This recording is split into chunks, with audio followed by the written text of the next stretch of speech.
Séquestré, le doigt sectionné. Le père d'un entrepreneur crypto français a été libéré après avoir été enlevé. Moins de 4 mois après l'enlèvement d'un responsable de Ledger, un nouvel entrepreneur crypto français a été visé par des malfaiteurs. Son père a été enlevé contre demande de rançon et a été libéré par les forces de l'ordre ce week-end.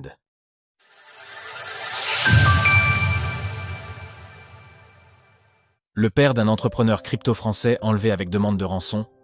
C'est une technique devenue malheureusement courante dans le monde des crypto-monnaies. Un membre de la famille d'un entrepreneur crypto fortuné a été enlevé et a fait l'objet d'une demande de rançon. L'enlèvement a eu lieu au cœur de Paris ce jeudi, dans le 14e arrondissement. 4 personnes masquées ont fait monter le père de l'entrepreneur crypto dans un véhicule présentant un logo UPS. L'enlèvement avait été précédé de menaces, selon la compagne de l'homme visé. Plusieurs millions d'euros ont été demandés en échange de la libération du père, d'après le Parisien.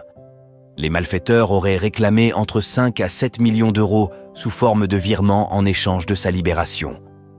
Selon une source proche du dossier, les malfaiteurs auraient sectionné un doigt de la victime.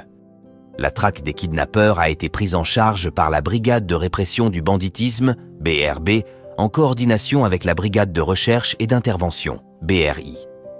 5 arrestations et des mises en examen.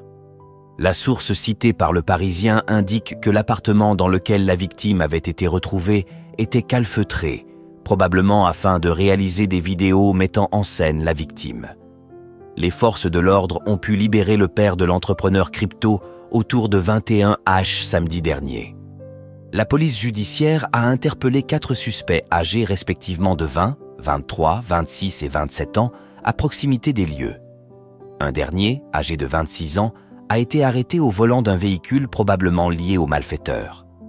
Le ministre de l'Intérieur Bruno Retailleau a salué le travail des forces de l'ordre. Un immense bravo aux enquêteurs qui ont fait un travail exceptionnel pour libérer cet homme et pour interpeller ses ravisseurs.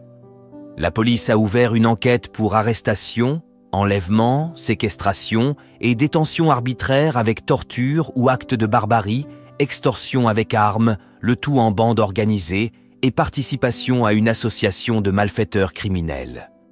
Des actes qui se sont malheureusement multipliés. Les enlèvements de personnes en lien avec les crypto-monnaies se sont malheureusement multipliés ces derniers mois. En France, l'enlèvement de David Balland, le cofondateur de Ledger, avait eu lieu en janvier dernier. Depuis, d'autres enlèvements ou tentatives ont eu lieu. Un entrepreneur crypto avait été séquestré à Troyes en janvier. En mars dernier, les forces de l'ordre belges et françaises avaient déjoué une tentative d'enlèvement qui prévoyait une salle de torture. Le grand banditisme semble donc choisir des victimes liées aux crypto-monnaies depuis le début de l'année 2025. Retrouvez toutes les actualités crypto sur le site cryptost.fr.